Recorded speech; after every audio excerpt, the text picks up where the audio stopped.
A vida inteira de Platão é apostada na hipótese de que a virtude pode ser ensinada, ou seja, de que os homens podem ser melhorados.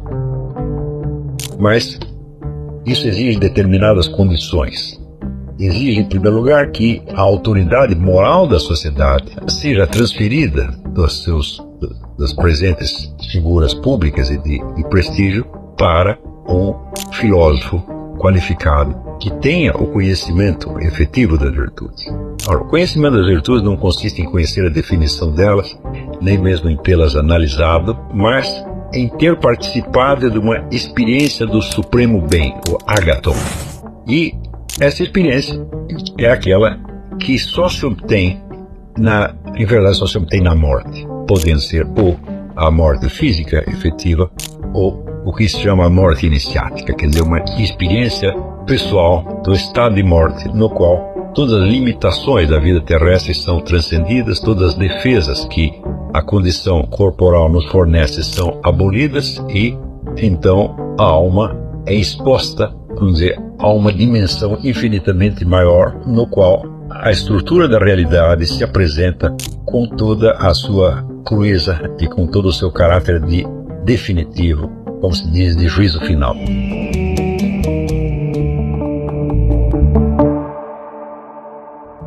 Sócrates, na República, ele conta um mito de um soldado chamado Panfilio, ou Panfiliano. Panfilio seria a região onde ele veio, mas na verdade, Panfilio quer dizer um membro de todas as tribos. Mesma coisa que dizia que era um qualquer, uma pessoa qualquer. Não?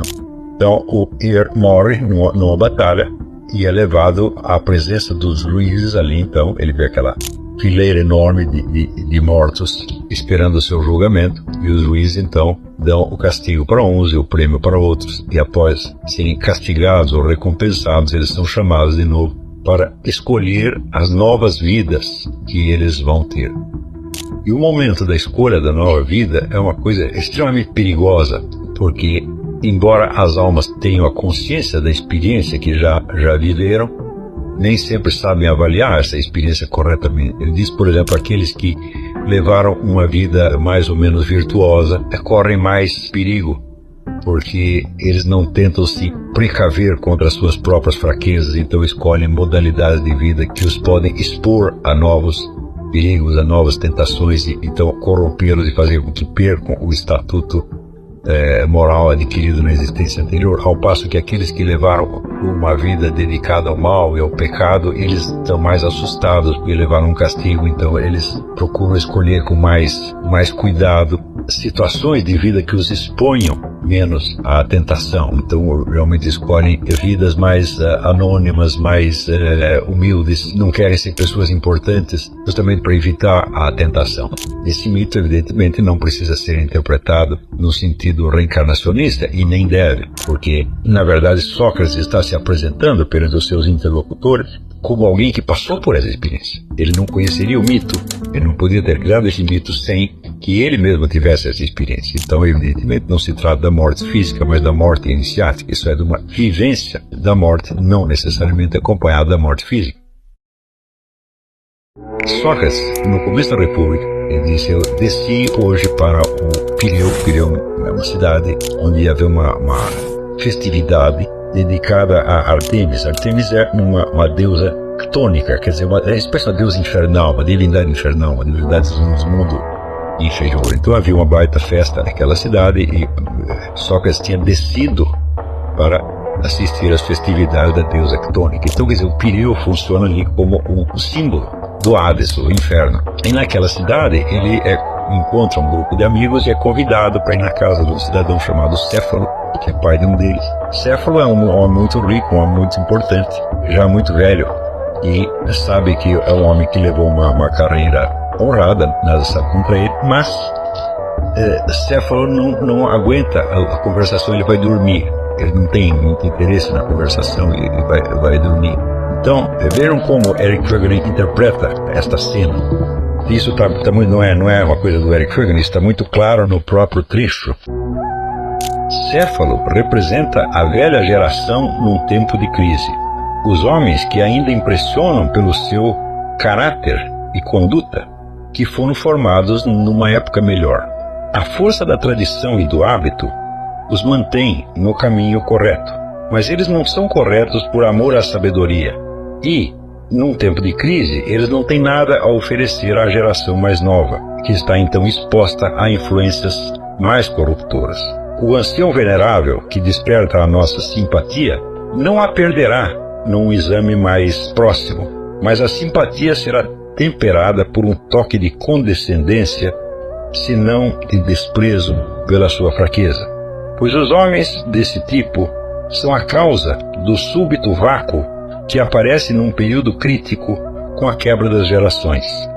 De repente, evidencia-se que a velha geração se omitiu de construir a substância da ordem na nova geração. Isto é exatamente o pecado, a culpa daqueles velhos oficiais que foram insultados na porta do clube militar. Eles não são culpados de tortura, eu os conheço, eu sei que nenhum deles tem absolutamente nada a ver com os órgãos de repressão. Podemos dizer, não, eles foram acusados, foram insultados, sem culpa nenhuma, de maneira alguma. Eles têm uma culpa, mas não é nem aquela que eles pensam. Eles se imaginam que foram insultados sem culpa alguma, foram injustiçados. E os seus atacantes acham que eles são culpados de tortura. Então a culpa não é nenhuma nem outra, a culpa é exatamente essa. Eram pessoas corretas. Se você estudar na história dos nossos presidentes militares, nenhum saiu de lá rico, nenhum roubou um palito de fósforo. Com relação aos delitos de tortura e tal, alguns fizeram todo o possível para apurar e para parar com aquele negócio. Então, de modo geral, eram pessoas, vamos dizer, de um nível moral muito maior do que hoje nós podemos sequer imaginar. Mas eles eram virtuosos por força do hábito, do treinamento que receberam e da própria moral militar que os formou. E só por isto. E não porque tivessem um amor à sabedoria, porque que tivessem, vamos dizer, um desejo de se transcender e de se tornar melhores. Numa situação, vamos dizer, normal da sociedade, essas pessoas bastam para ir tocando o barco para frente, né?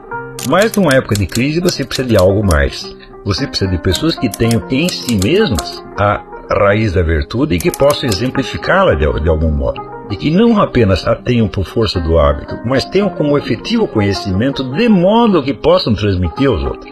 Ter certas virtudes não quer dizer que você saiba ensiná-las, e muito menos infundi-las, porque ensiná-las seria, a palavra ensiná-las seria até fraca nessas circunstâncias, né? É preciso mais do que ensino, é preciso uma espécie de infusão. Infusão que, como nós vimos no livro do Julius Stenser, sobre Platão Educador, se fazia não só, vamos dizer, por um ensino teórico, por uma instrução, tá certo? Mas por uma influência pessoal, direta, de alma para alma.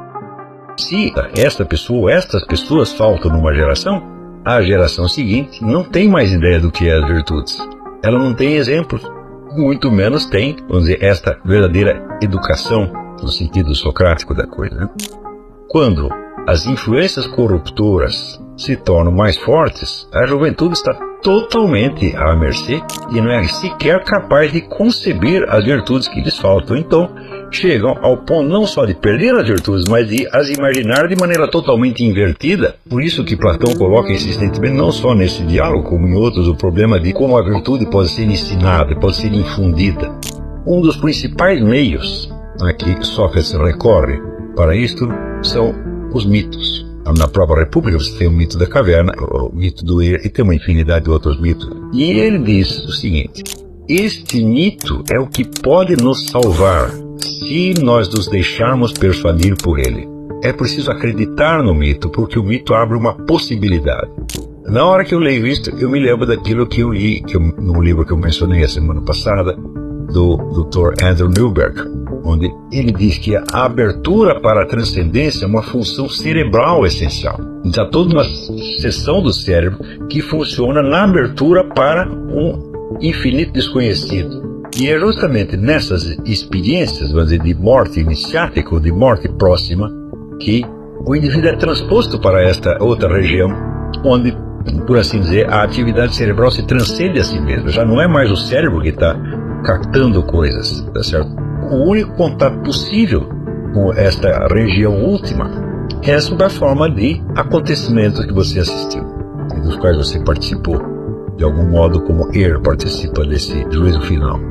Então, o máximo que se pode fazer é narrar. Mas é evidente que ouvir aquilo não basta. É preciso acreditar, preciso deixar-se persuadir. E essa seria justamente a função da fé ou da confiança. Note bem que, como não é um ensino doutrinal, mas é uma narrativa, você está então não diante de, vamos dizer, um pregador que está lhe ensinando, você deve crer nisso, naquilo, mas você está diante de uma testemunha que conta algo que ela viu que se passou. Não se trata de crer numa doutrina, de acreditar numa doutrina, mas de ter confiança numa testemunha.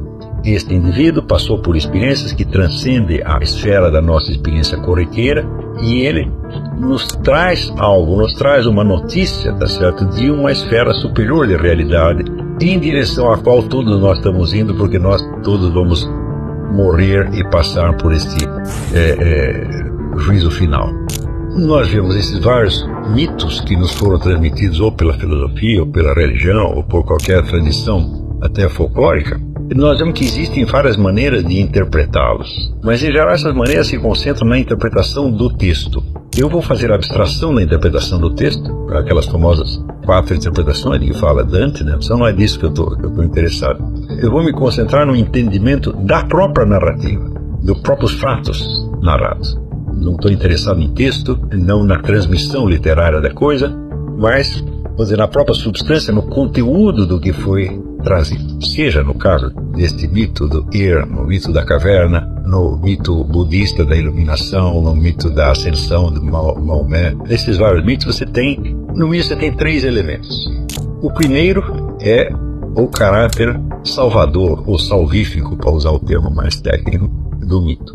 É algo que é oferecido a você para ser acreditado pelo valor e pela confiabilidade da testemunha, que você reconhece ser um homem melhor do que você, que não ia mentir e que teve acesso a experiências que você não conhece pessoalmente, mas que através da narrativa dele você mesmo experimenta uma abertura imaginativa para uma esfera que transcende o seu círculo de experiência e que revela algo do sentido e da meta final da sua vida. Então, em primeiro lugar, essas narrativas devem ser encaradas como mitos salvadores, uma história que mostra simbolicamente algo do seu destino final, do sentido da sua vida.